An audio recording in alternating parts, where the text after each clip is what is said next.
All right. Good morning, everyone. We are live. It is Winning Women's Wednesday. Yes, it is. Good morning, everybody. Hello, hello. How is my fabulous co-host and co-captain, Michelle, doing? I am fabulous. How are you doing? I am doing all right. Awesome. We are wrapping up Mental Health Month. Oh. Yeah, we're coming to the end. I think How's your mental health? Yeah, I think I've maintained my sanity for the most part. Excellent. New hires and... I'm excited for those. Thank you. Yeah, it's exciting. And, we'll see if we can get any of them to even sit still long enough to get in front of the camera. We'll bribe them. Donuts usually work. There you go. Although, I don't know. It's true they're female. Stereotyping, but yeah. It's okay. Forgive me. So, we don't have a guest for this week. So we'll just... talk about ourselves. Yeah, we'll just improv. Hey, Yes. we need a quote, though. We got to start with something. Okay.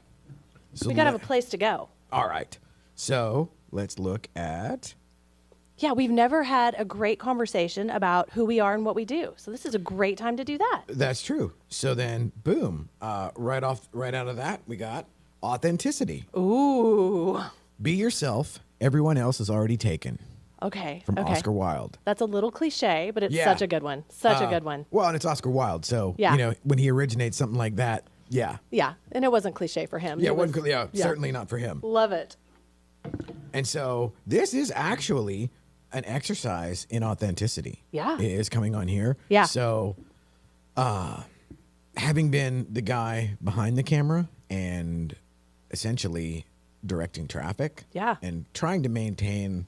Well, anytime you're shooting or whatever, you try to be like inobtrusive or whatever. Right. But also, gotta say, telling myself the imposter syndrome at the beginning, so like 8 or 9 years ago, was so profound. And it was actually earned. It wasn't, it isn't like I came out of film school with awards or whatever and then started doing this. Yes. So there's an element of you don't belong here. Yeah. And there's a nugget, there's a kernel of truth in there.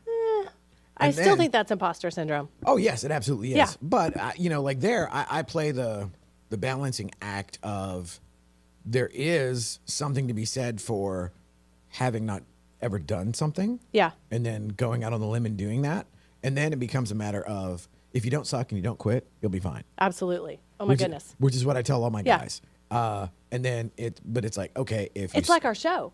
Because most shows don't make it past like the 5th or 6th episode. Yeah. We're going strong. Yes, we are now, I want to say, because Restream actually hits me up with these like little factoids or whatever. Okay. I want to say we are overall 23 weeks in. Wow. That's crazy. Yeah. And then you came on early this year. Yeah. So that the hybrid Coach's Corner triangulation with you and Wayne came on, and then now you've been substitute Wayne several times, which I am so glad I had that sort of epiphany. Yeah, it's been fun. Yeah. So fun. And thank you for that. And thank you for showing up.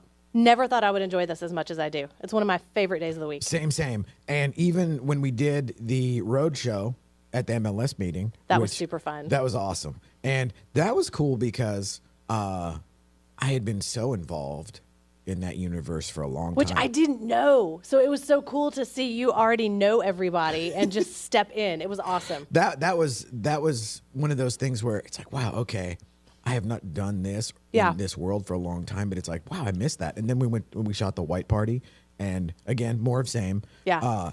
And then last week, the North Dallas Real Producers, which is technically like a home game for me. Yeah. That was another one where our soon-to-be upcoming guest, Metrotech CEO Justin. Yes. So there were so many people there from my old Metrotech's universe that it blew me away. And so I have a handful of others now. One, Christina, she won't come on, and she's adorable, and she's been in it forever. And she went through leadership. She's younger than me, and she went through Leadership Academy like 16 years ago. Oh, wow. 17, yeah. Wow. So she knows some things. Oh, yeah, and she knows everybody. We need you, Christina. Yeah. We'll try. And the thing is, she's like cute as a button, and she's adorable, and everybody loves her. And she's like, I ought to be on camera. I'm like, okay, yeah, that would be horrible, But so you started with Studio USA on the photography side. Yes. Is that right? So okay. Technically, the way this all started just on the content and marketing side was I was a mortgage guy. And when I came to I used to work at, the Ivory Tower City and all of that. And like there, you just do portfolio stuff. And if you're good, they put you on the A-paper stuff. And so a lot of my time was spent, and I can't ever remember if it's Merrill Lynch or if it's whoever the investment banker side is that they bought. I would deal with their portfolio people. Okay. And the idea was, okay, you're going to purchase a, $3 million house, or a co-op in New York or whatever, multi-million-dollar properties, but it's a gigantic pain in the ass, and there's so much, like, especially like with the New York portfolio, there's like so many that's a whole different transfer market. fees, transaction fees. There's this legal situation where it's a clean and clear chain of title to absolve yourself of these other set of fees. And at the end of the day, what the job really boiled down to was they wanted me to deal with the high net worth people, that you move all of your assets over here and we'll take care of everything for you. So it's like a concierge kind of a service thing. And then, once you're in that strata, it becomes easy from the standpoint of, well, if it's a $4 million loan and I give you 3/4 of a point credit towards closing or whatever, it's free. Yeah. And back then too, like the rates were probably in the 4s, probably for like the good old days for the regular citizens. Yeah. But then when it's A-paper and it's internal, they can do whatever they want. Plus, it's a jumbo loan. Oh, wow. So they're probably not going to sell it on the secondary market anyhow. No. So it becomes this thing of we just sweeten the pot. Because all they want is the A-paper portfolio in their investment side, which I totally get it. So anyhow, I said all that to say that that's where I came from. Okay. And then I jumped into a local bank that was a boiler room, which was, it was like something out of a movie that there actually is a movie. Yes, exactly. Yeah. So the Ben Affleck boiler room movie, it was that exactly. Yes. And one of my buddies, Matt, and we actually worked together at 4 different banks, and he and I jumped in there together. And because on paper, our stats were off the chain. Yeah. We jump in there, and it is literally boiler room thing where it's like you're getting beat up. And me personally, I love that. Yeah. I've told you before, like I would be a walking HR violation if I'm just completely not in an inappropriate with females. Sure. And not in a skeezy way. Yeah. But in a way of you're just going to get the job done. Just completely ungoverned and hurting people's feelings, just bulldozing and going crazy, cussing a lot and just, acting a fool, which is what that was. Right. And so for sure. It was like a locker room, but we happened to do loans, and I was made for that. But the beauty of that was if you put up numbers, they didn't care about anything. So one of my underlying operating philosophies has always been production covers a multitude of sins. Absolutely.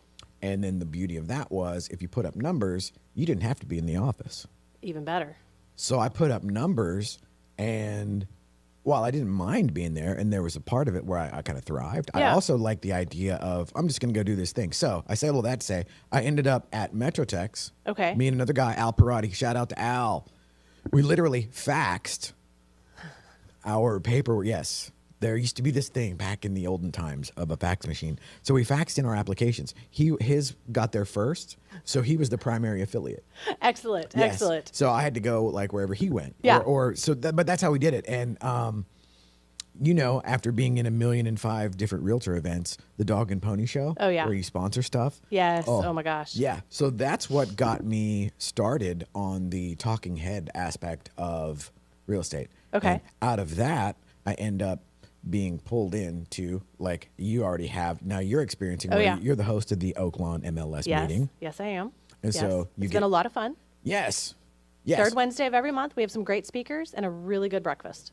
Yes. The breakfast is outstanding. It is. Ours is like the best because we're at the Turtle Creek Conservatory. Yes. So we have a pretty awesome breakfast. Y'all have the atmosphere because years ago that was at Papa Do's. Yes. Which wasn't horrible. No. But it's not the conservatory. But now it's fancy. Yeah. Now it's high tone. Valet parking. Okay. Mm-hmm. Come join us. It's so fun.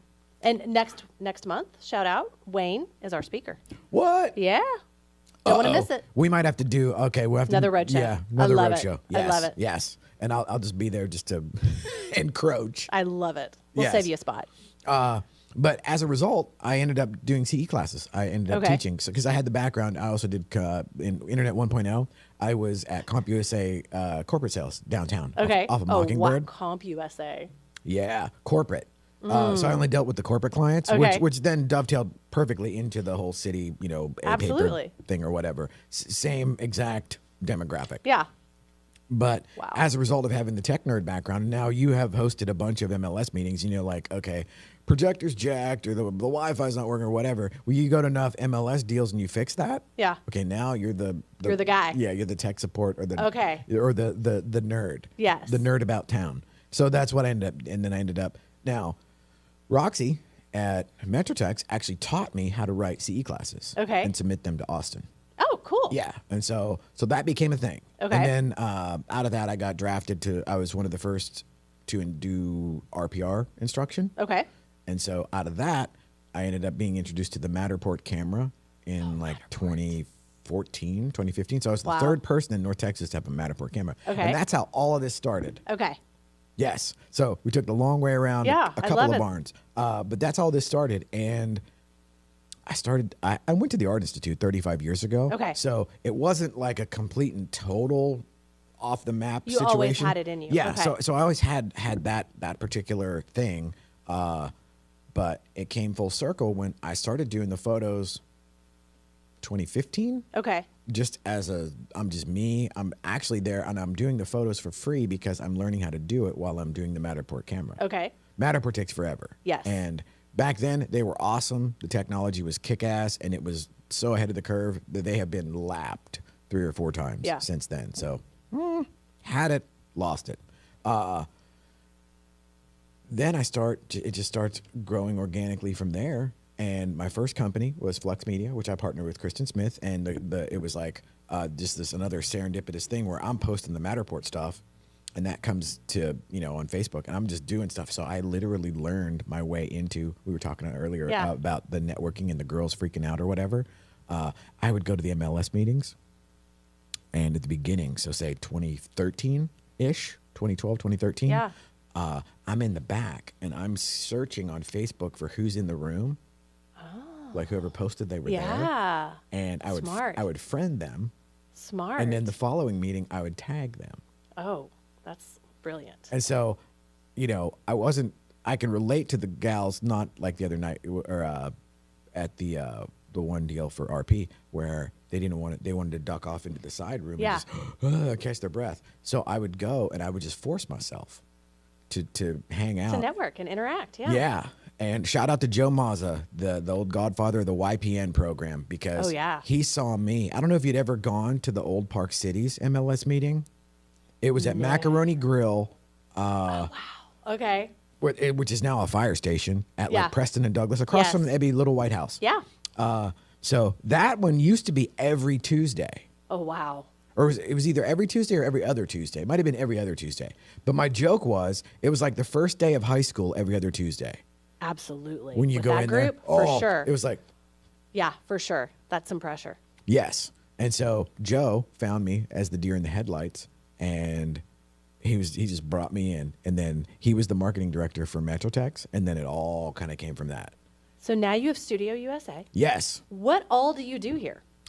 So here we can do just about everything. It's kind of cut right down the middle. It's really weird to think that like 9 months ago this was a barbershop. I know, it's crazy. But I have the photos to prove it. Yes. So the green screen allows us to do just about anything. So all the promos and stuff that we're doing now for real producers, instead of trying to coordinate and go to each venue and everything, we get footage from the venue and then we actually bang out all 4 in just a few hours versus 4 different days completely ate up by that. So it allows for convenience. And then the other thing is, like with my team shooting listings and doing whatever, we're the first. I'm sure I didn't invent anything, but we're the first ones to actually incorporate the green screen stuff with the listing content. Which is amazing. Thank you. And it sets your listing apart. Yes. And the idea of my philosophy has always been I want to highlight the agent and then by extension the broker, or vice versa, whichever. And then with the idea of, you've already got this listing, so let's work on getting the next one. Excellent. So that's the Love business that. model. Okay. Versus Yeah. like, oh, let's just like beat everybody to death with 123 Main Street. Yeah. It's like, you already got that one. Calm down. Yeah. You know what I mean? And Agreed. You know, and I, you know, knock wood, thank you, baby Jesus. I only really ever deal with the listing agents that really know what they're doing. Yeah. So I already know you're going to sell this house. So like, we're going to get you the next one. Yeah. We're going to do what we're going to do on this property, but we're going to use all of that to get the next one. I love that. That's the philosophy. And then the more I can incorporate, you know, getting them on camera, get their face out there, Yes. you know, and, you know, thankfully it works. Yeah. No, definitely. Y'all's You know? listing photos are definitely a step above. Oh, thank you. Yeah, Cruz did my last listing, and I could not have been happier. And the house had 18 showings. Holy mackerel. Multiple offers, and under contract at full price. So can't complain. Cannot complain. What? Yeah. Okay, so I love stuff like that. Yeah. So we'll probably be editing that out as a testimonial. Yes, of course, of course. Like Happy to. Yes, like an unsolicited testimonial, Yes. which actually are the best. Yeah, for sure. So now we came into contact with each other because of Real Producers Magazine. Shout out. Yeah. And so love that crew. Like one of the things I tell my guys is say yes to everything once. You show up. If it sucks, don't go back. Exactly. Like, you know, like why are you so precious that you can't like take your time out to go Give it a try. Yeah, do Yeah. something. And to just see what happens. You know, the idea of like contempt prior to investigation Yes. is just such a dead end. It literally is. It keeps you from growing. Yes. You're really just hurting yourself because the person you say no to is just going to move on and find someone else. Right. So experience something. If you hate it, you hate it. And it's like, oh, I don't want to go do that. I'm not getting paid. You know, it's like, oh my God, really? Welcome to real estate. Yeah, there is that. So now what is your origin story like? So I meet you at Real Producers. Yes. And for those that don't know, Real Producers are the 4 magazines under the one umbrella it's unique in that, one, all the agents that are there, it's a binary. You either make the cut production-wise Yeah. or you don't. Yeah. So if the cutoff was 10 million and you did 9.99, You're thanks. out. Yeah, thanks. Better luck next time. Yeah. And then, so obviously you had the skins on the wall as Yep. far as the numbers go. For sure. But Very thankful for that. nobody wakes up, especially having a boutique brokerage. Yeah. Nobody wakes up making the cut there. No. So how did that come about as far as the coaching and the Real Producers production? Because like they're not mutually exclusive, Right. but those are 2 verticals, each with their own set of plates to spin. Yeah. No, definitely. I've worked really hard, as most realtors, that have been successful, and I have built an incredible business with some great clients, and I do everything by referral. Now, definitely, there's the traditional sense of by referral. You've got your coaches out there that talk about the calls, the notes, the pop buys. I also incorporate a lot of technology into my business. Yes. So I am looking for new clients, but from a referral basis. So I have grown my business as a boutique. It's just me and my husband and my dad. He runs his own little business on the side. He does a great job. What? We'll have to get 80-year-old Ronnie on here. I think he's Yeah. only 78. Love you, Dad. He's amazing, though.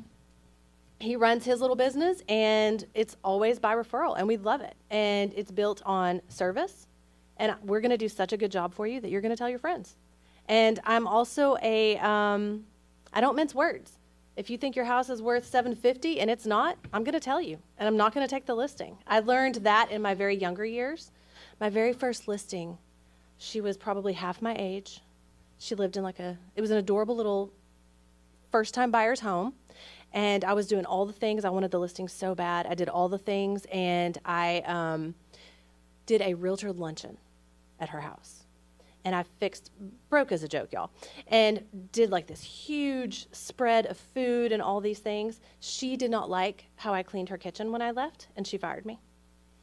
Wow. And her kitchen was clean. Yeah, I can't imagine that you left, just a was burned out clean. husk of a kitchen. But it was more of just her house wasn't selling as fast as she wanted Yeah. situation. And that's when I learned very quickly, one, I was going to stand up for myself in this business, not mince words, and be honest with myself and my clients on what I was going to do. Amen. And it was So you trial learned, by fire. I learned yes, fast. You learned one of the things so when I teach my guys, because there are certain areas like weddings and quinceañeras and engagement. I want nothing. I want less than nothing to do with. No bridezillas, thank you. But my guys, they like that side hustle gimmick, and I'm like, dude, knock yourself out. And then every once in a while, I'll be like, oh, yeah, I'll hear the horror stories. And I'm like, oh, told you so. Yeah, and it's like, okay, we'll just put that in the column of, now you know. One of the reasons why I don't ever want to touch it. Yeah. But one of the things I tell them is, don't take a deal just to have a deal. No, learned that early on.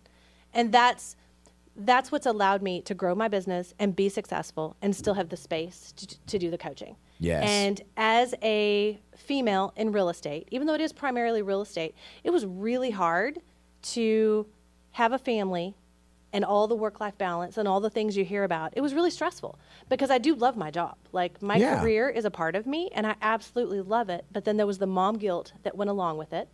So when the time came where I could step aside and do something else, coaching and helping women develop their career and work-life balance without feeling guilty really appealed to me. Boy, that's the kicker. Yeah. That's the crux of it all. Yeah. And, to your credit, you're not just at, factory X where, okay, you come in, you drink the Kool-Aid, you get the logos, you get the whatever. No. There are so many other moving parts whenever you're the actual broker. Oh. And then most folks would think like, or at least in our world, most folks would think like, oh, well, now I don't have to do the split. No. And it's like, no, you don't. No. No, but don't. that extra money from not doing the split buys you a bunch more hats to wear. Bunch more hats to wear. All of the marketing, all of the marketing rules, all of the Trek rules, all the E&O. All the E&O, all of the with all of the changes with NAR right now, I really have to be on top of that. No one's just going to send me an email telling me what I need to know. Like, I have to be on top of that.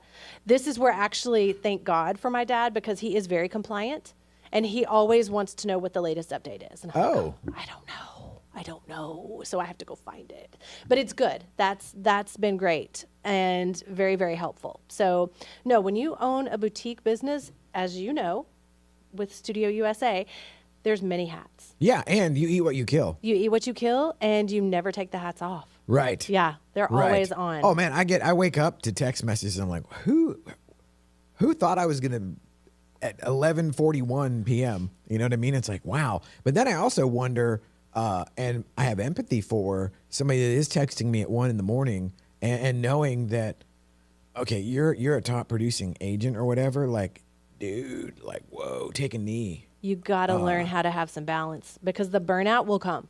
Yeah, and like come. There, I wouldn't even.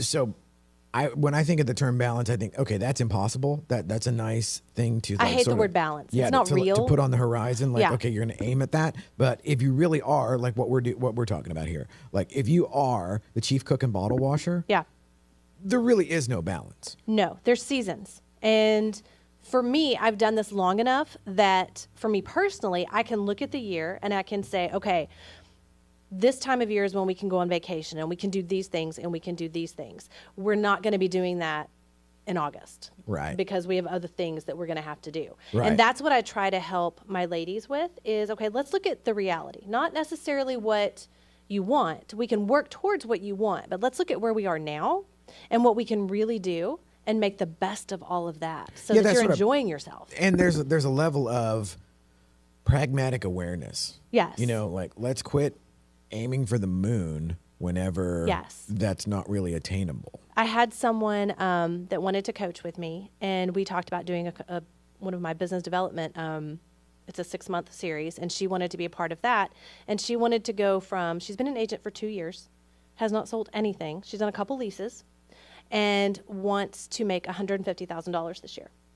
And I just flat told her, I was like, that's not realistic. That's a big ask. That's a big ask. I said, we can change a lot of things. I said, but even then, that's probably not realistic. So let's start with, let's get your first deal closed in the next 90 days.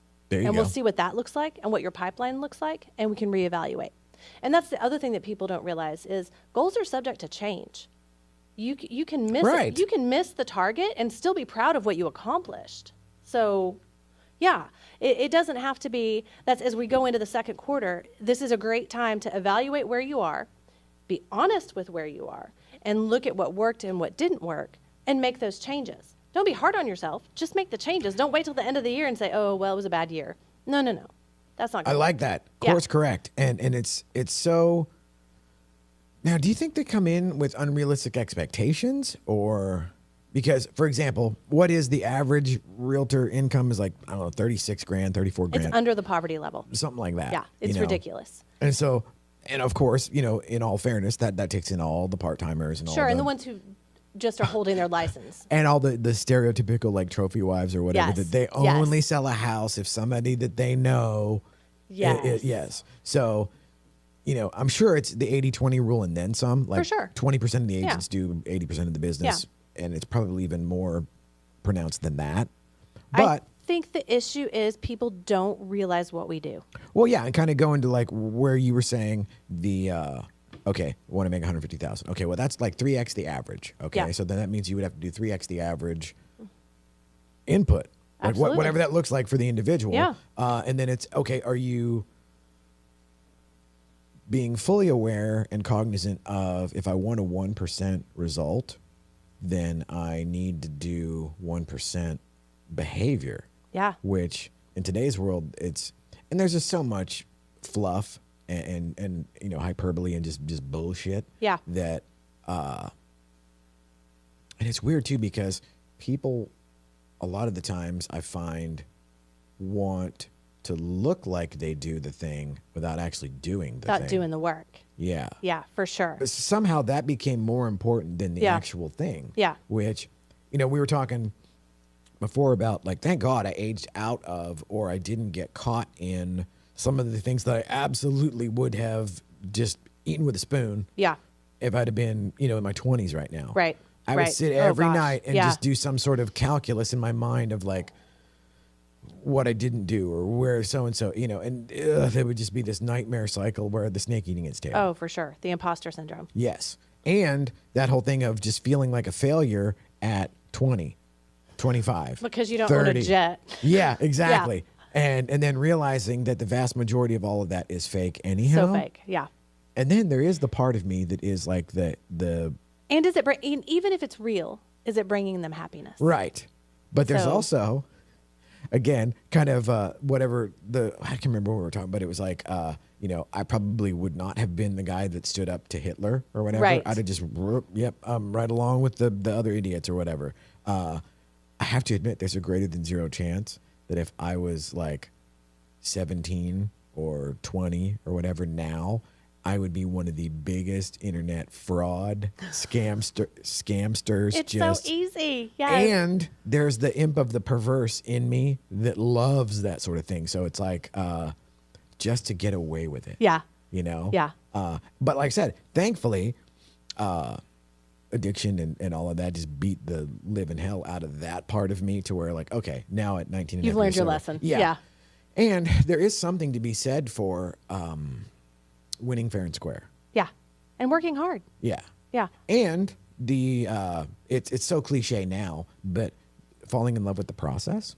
Yes. And I think that's probably kind of like what you were talking to about, like helping the women get balance and to not feel guilty and all of that. Yes. To where they don't understand the process, or they don't have a process, or worse, no one in leadership has taught them a process. And I think that especially over the last few years where my dog could sell a house, she is precious, but it didn't take a lot of skill because of just the nature of the market at that time.